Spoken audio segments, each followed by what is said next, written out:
보시면 바둑이와 순위, 순위와 바둑이 어느 쪽이 더 자연스럽죠? 순위와 바둑이가 더 자연스럽습니다. 그게 언어의 미적 기능의 한 예입니다. 문학에 사용되는 건 당연한 거고요. 관어적 기능은 말과 말의 외국어와 우리말의 관계를 설명하는 것도 말이기 때문에 말이 말을 설명한다라고 생각하시면 돼요. 여기서 굳이 꼭 이해해야 된다라고 한다면 가마적이냐 친교적이냐를 구별하는 겁니다. 일요일 아침에 늦잠 자고 있는데 한 사람이 창문을 열면서 오늘 참 날씨 좋아요 라고 했어요. 친교적이에요? 지령적이에요? 훌륭하십니다. 지령적입니다. 그걸 이해하는 데 난 10년 이상이 걸렸어요. 그래 좋아? 하고 돌아서 한숨 더 잤는데 거의 사람 죽이듯이 먼지로 털고 하는 것들이 지령적인 걸 이해를 잘 못했기 때문이죠. 아시겠죠? 마찬가지로 친구가 밥을 먹었냐라고 묻는 문제가 지령적일 수도 있겠죠. 잘 파악하기 바랍니다. 16쪽입니다. 언어의 종류. 자연언어, 인공언어, 몸짓 언어, 손짓 언어, 음성 언어, 문자 언어 등이 있다입니다. 그래서 지금까지 설명한 것 중에 언어의 기능에서 이것만 하나 추가합니다. 앞 페이지로 넘긴 다음에 언어에는 화자와 청자가 있습니다. 물론 화자가 항상 화자인 건 아닙니다. 청자가 화자일 수도 있죠. 근데 뭘 가지고 노란색이 왔다 갔다 하냐면 메시지입니다. 메시지예요? 메시지입니다. 메시지를 전언이라고 합니다. 이 둘은 반드시 무엇 속에서 이루어지냐면 상황 속에서 이루어집니다. 자, 이제 질문합니다. 전언에 밑줄 쳐놓고, 즉 메시지에 밑줄 쳐놓고 이것이 강조되는 언어의 기능, 그러면 뭐겠어요? 정보 전달이에요. 알겠죠? 화자만 강조되는 건 뭐겠어요? 청자는 무시되고 그것이 표출이에요. 아이쿠머니나 하는 것들이 표출이에요. 상황이 강조되는 건 뭐겠어요? 친교적이에요. 자, 상황이 가장 중시되는 건 친교적 기능이다. 이 전원 메시지가 중요한 것이 바로 정보 전달입니다. 정보 전달의 기능이다. 청자의 변화, 이걸 감화라고 그러죠. 이걸 중시하는 것이 감화적 기능이다.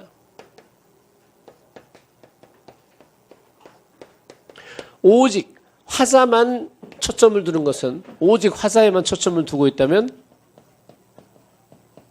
이게 표출입니다. 아이쿠머니나. 표출은 말 그대로 감정 표출인 거죠. 그런데 이 모든 것들은 무엇 안에서 이루어지냐라는 것이 바로 맥락이라는 겁니다. 맥락. 이 맥락은 사회, 문화적 맥락을 말합니다. 우리가 지금 저하고 여러분들이 이렇게 강의를 할 수 있는 것들은 사회적 맥락 속에 있기 때문에 이런 상황을 가지고 전언을 중심으로 언어를 사용하고 있는 겁니다. 사회적 맥락이 다르다. 이를테면 내가 러시아말로 씨부름거린다. 이건 이미 어떤 상황이어도 성립이 되지 않아요. 이를테면 이게 사회문화적 맥락 안에서 상황에 따라 화자, 청자가 얘기를 주고받는 것이 바로 언어적 기능의 결정이다.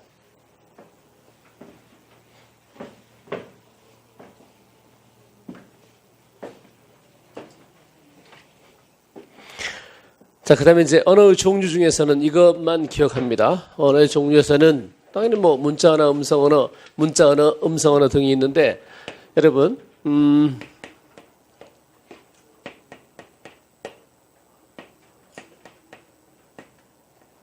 이건 뭐예요? 반언어라고 그러죠. 반언어. 반이 하프란 뜻입니다. NT가 아닙니다. 반언어라는 게 있고요.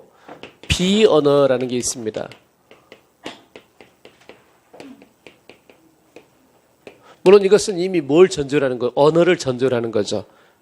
자, 여기다 다시 언어를 원래 앞에다 써야 되는데, 언어로 이루어진 것이 언어적인 건데, 이게 이제 음성이나 문자예요. 근데 음성이나 문자로도 부족하면 바로 비언어나 반언어를 쓰게 돼요. 반언어가 더 중요해요. 반언어는 언어 안에 있지만 언어가 아닌 것. 언어 안에 있지만 절반 정도만 언어에 기대는 것이죠. 그게 억양이라든가 뭐 장단 이런 것들. 잘한다는 분명히 의미가 다르죠. 그것은 억양이나 장단 가지고 조절하는 겁니다. 물론 액센트라든가 이런 것도 있겠지만 우리 국어는 주로 문장 끝에서 이루어지는 억양. 어디 가냐? 완전히 의미가 다릅니다. 무엇 때문에 이루어진 거죠? 음성이나 문자 때문에요? 반언어예요. 반언어입니다. 그 다음에 비언어는 무엇이 아닌 것이면서 언어가 아니면서 즉 음성이나 문자가 아니면서 언어적 기능하는 걸 비언어적이라고 그래요. 그게 대표적인 게 몸짓, 손짓. 이걸 영어로 뭐라고 그러죠? gesture라고 그러죠. gesture. 그 다음에 표정도 비언어에 속합니다. 심지어 복장도 비언어입니다. 그래서 외국 정상들 모임이나 이런 데 보면 이 복장 가지고 굉장히 많은 메시지를 전달하게 되죠.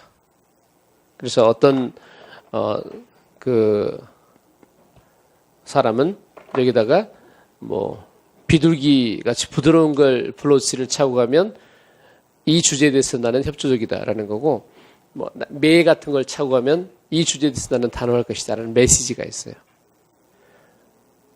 우리나라 사람 얘기 아니에요. 그렇죠. 그렇게 그런 복장 가지고도 충분히 언어적 효과를 내는 그런 외교적인 수사가 있습니다. 그것도 비언어에 속한다. 나머지는 의미 없습니다. 자, 17쪽에 보면 이제 출제가 쓰이고 이때부터는 이제 철저히 여러분 몫입니다. 여러분이 자기를 점검할 때 꼭 이걸 보고 해야 됩니다. 자, 이용하는 훈련 방법 간단히 보면 지금 1장에서는 마르고 닳도록이 있어요? 없어요? 없죠. 출제 약속 1, 2만 있죠. 그것은 출제 빈도가 매우 낮다란 뜻입니다. 그래서 언어와 인간에서는 늘 강조한 게 언어를 지배하고 있는 건 사회라고 했던 거 기억나시죠? 그럼 언어와 사고는 어떤 관계다? 사고가 지배하기도 하고 언어가 더 우선이기도 하지만 상호 관계다라는 것이었고, 언어와 문화에서는 예시를 갖고 질문한다. 이런 언어는 언어의 어떤 속성을 반영하냐? 그러면 뭐 쌀 얘기, 농기구 얘기, 눈 얘기 나오면 문화 때문이다. 그걸 사회하고만 헷갈리지 않으면 돼요. 사회 그러면 막 사회 계층이 나오고 이럴 수 있겠잖아요. 계급이 나오고. 그 다음에 언어의 특성에서는 당연히 이 6가지는 기억하셔야 돼요. 기호에 의해서 언어는 이용되고, 자의적으로 결정되고 나면 사회성에 의해서 유지가 되고, 그 사회적 약속이 바뀌면 저 뒤에 역사성이라는 게 따라가게 되고, 규칙성과 창조성이 언어의 특징이다. 규칙성은 뭘 가지고 있고 문법을 가지고 있고, 창조성은 언어를 가지고 무한히 많은 표현을 해낼 수 있다 였습니다. 자, 출제 약속에서 언어와 사고, 언어와 사회, 언어와 문화. 출제 약속 2에서 기호성, 자의성, 사회성, 규칙성, 창조성, 역사성을 쭉 연역적으로 떠올릴 수 있으면 성공한 겁니다. 자, 문제 간단히 보겠습니다. 문제는 제가 몇 개만 골라서 풀겠어요. 그리고 여러분들이 스스로 시간 내서 풀으세요. 1번 보세요. 언어에 대한 진술 중 잘못된 것 그랬죠. 1번, 언어는 인간과 동물을 구별하는 표지 기능한다. 당연히 중요한 기능이죠. 언어와 민족의 관계는 떼려야 뗄 수 없는 불가분의 관계다 아니다. 아니다. 이걸 노립니다. 그래서 이건 지식으로도 기억해야 주고, 한글 맞춤법에 떼려야 뗄 수 없는이 맞나요? 떼려야 뗄 수 없는이 맞나요? 떼려야 뗄 수 없는. 그래서 같이 공부해 두세요.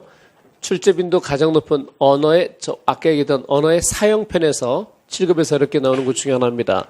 뭐뭇 하려야 할 수 없는 이 맞고, 뭐뭐 하려야 뭐뭐 할 수 있는, 이것은 X입니다. 이해됐나요? 대표적인 건 딱 이거네요. 때려야 뗄 수 없는 이 맞지? 때려야 뗄 수 없는 이 맞지? 뗄려야 뗄 수 없는 라는 반공무원적인 언어 구사는 이제는 잊어버리세요.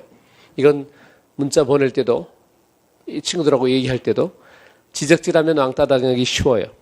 그러나 자기가 규범에 맞게 쓰면 돋보이게 돼 있어요. 알겠죠?